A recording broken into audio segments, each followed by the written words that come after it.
บ้าน้ำนี่เนาะเดิมจริงๆแล้วมันบ้าธรรมชาติมันบ่ปรากฏว่าใครได้ขุดดอกจักมามันก็คนมาตั้งบ้านก็ไม่เห็นอยู่สิละวันนี้อยู่มาชาวบ้านก็พากันใช้น้ำนี่แหละนะมาตักสมัยนั้นนะแล้วความศักดิ์สิทธิ์นี่เนาะโอ้เนี่ยมันต้องอันในเรื่องเกี่ยวกับศรัทธาเด้ความศักดิ์สิทธิ์นี่นะคือผู้มีความเชื่อมั่นใจแล้วนะศักดิ์สิทธิ์แท้ๆเขาไปอธิษฐานเอาเรื่องสิ้นนะเรื่องของตาไปเห็นเนี่ยต้องอธิษฐานแล้วก็ต้องมีศรัทธาแล้วก็อธิษฐานมันจะสำเร็จเด้อนะจนกระทั่งว่าสมัยหมอเสียงยังมีชีวิตอยู่พุ่นหมอเสียงก็เป็นคารวานมาโบหลายเด้มาทำพิธีเอาน้ำนี่ไปผสมยาไปเฮ็ดยาแล้วก็ได้นะแม่อาตมาเองบางทีนะมีครั้งหนึ่งเนาะโอ้มันนอนบ่หลับอยู่นานเด้เป็นครึ่งเดือนไหมก็เลยมาเอาน้ำนี่แหละมาทำน้ำมนต์จึงค่อยได้นอนเนี่ยอะระหังสัมมาสัมพุทโธภะคะวาพุทธังภะคะวันตังอะภิวาเทมิสวากขาโตภะคะวตาธัมโมธัมมังนัมมัสสามิสุปฏิปันโนภะคะวะโตสาวกสังโฆสังฆังนะมามินะโมตัสสะภะคะวะโตอะระหะโตสัมมาสัมพุทธัสสะนะโมตัสสะภะคะวะโตอะระหะโตสัมมาสัมพุทธัสสะนะโมตัสสะภะคะวะโตอะระหะโตสัมมาสัมพุทธัสสะพุทธบูชาธัมมบูชาสังฆบูชาอวิคิตกิตาปริตังพนันโตสัพเพกาเมจรูเปสิสิขารตเตจันตริเกวิมาเนมิเปรเทจะคาเมจรุวนตาเอเทหะวัตถุมิเกเตภูมาจยันตุเทวานชรธรวิสเมยักขะคันทัพพนาคาติสันตาสันติเตยังมุนิวะประวัจนังสาธาวุมิสุนันโตธรรมสวรกาโลอายัมพัทันตามธรรมสวรกาโลอายัมพัทันตามธรรมสวรกาโลอายัมพัทันตามธรรมรินทราธิราชซึ่งสิงสถิตอยู่ทิพย์มานมาศเมืองแมนแดนสวรรค์โตทันตกามาผจรเทพเจ้าผู้มีมหิศรศักดาเดชซึ่งสถิตในขอบเขตเท้าจักรวาลเทพในอากาศวิมานทุกสถานทุกแห่งหนเป็นตนว่าเท้าทัตตรัฐะเท้าวิรุณโหกโมสรประชุมช่วยด้วยวันนี้เป็นวันวาระดีที่อันเป็นมงคลควงข้าพเจ้าทั้งหลายอันมีพระสังฆเจ้าพระสงฆ์ผู้เป็นประธานขอบิทายกไทยกาจากพระราพุทโธนะโมพุทธายะปัทวีคงคาปัตตุทิวาธรรมานิหังทุกนี้ข้าพเจ้าทั้งหลายได้พร้อมใจกันมาขอบูชาอย่างไหว้บูชาขอตักน้ำอันศักดิ์สิทธิ์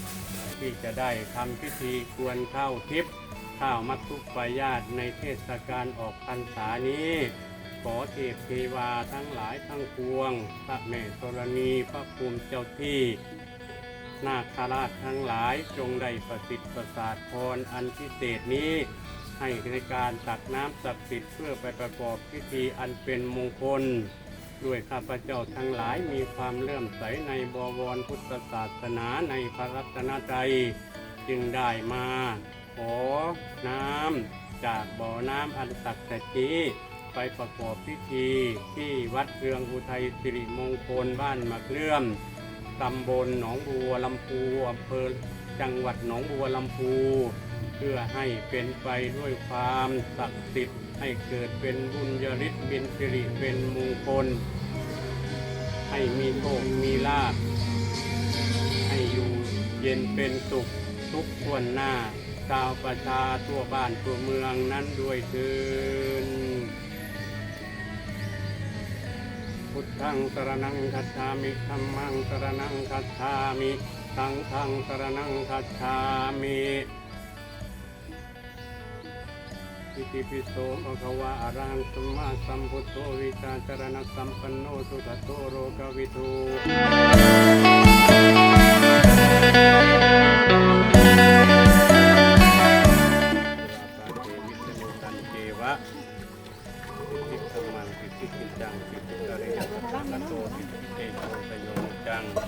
สิทธิลาโภนิคัมตรังสัพพะสิทธิปัสสิทธิเต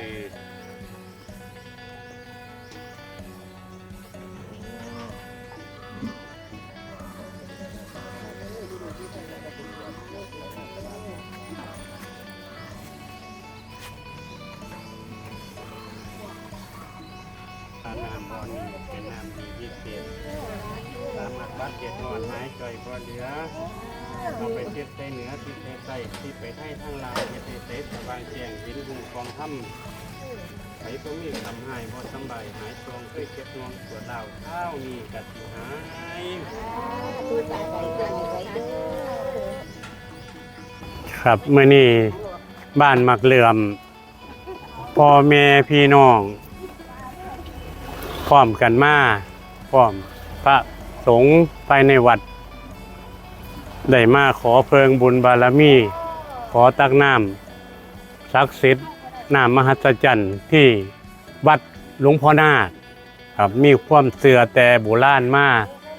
บ่อน้ำนี่มีประวัติอันยาวนานเป็นบ่อน้ำที่ศักดิ์สิทธิ์เฮาก็มีความเสื่อคือประเพณีออกพรรษาท้องทุกปีชาวบ้านมักเหลื่อมวัดเรื่องอุทัยสิริมงคลได้กวนเข่าทิพย์หรือเข่ามัตตุปายาตจึงได้มาขอบูชาน้ำอันศักดิ์สิทธิ์นี่จากบ่อที่มีประวัติอันยาวนานถือว่าเป็นน้ำอันศักดิ์สิทธิ์น้ำอมฤตไปประกอบพิธีกวนเข่าทิพย์พร้อมเป็นน้ำพุทธมนต์วนสายศีลล้างโรคภัยไข้เจ็บปัดเป่าเสนียดจันไรสัพพทุกข์สัพพโศกสัพพะอันตรายทั้งหลายให้หายสิ้นปินหนีจากชาวบ้านชาวเมืองให้มีความอยู่เย็นเป็นสุขให้มีโชคมีลาภจึงได้พากันบากหน้ามาอำเภอผือจังหวัดอุดรในมือนี้เนาะที่มีพระครูปริยัติสิริธรรมเจ้าอาวาสวัดบ้านมักเหลื่อมของเฮาวัดเรื่องอุทัยสิริมงคลพร้อมญาติโยมพร้อมใจกันมาขอตักน้ำอันศักดิ์สิทธิ์บ่อนี้ไปประกอบพิธีตามความเสื่อขอทุเด้อขอให้อินอยู่ฝ่าหลิงลำลงมาเทวดาทั้งหลายซอยสู้น้ำคำให้บ่อน้ำอันนี้ศักดิ์สิทธิ์ดังบาผู้ใดรับประทานแล้วให้มีแต่ความสุขความเจริญเด้อหายทุกข์หายโศกร่ำรวยเงินทองรับพัสดุเข่าของเนื่องน่องยศถาอลังการสาธุสาธุ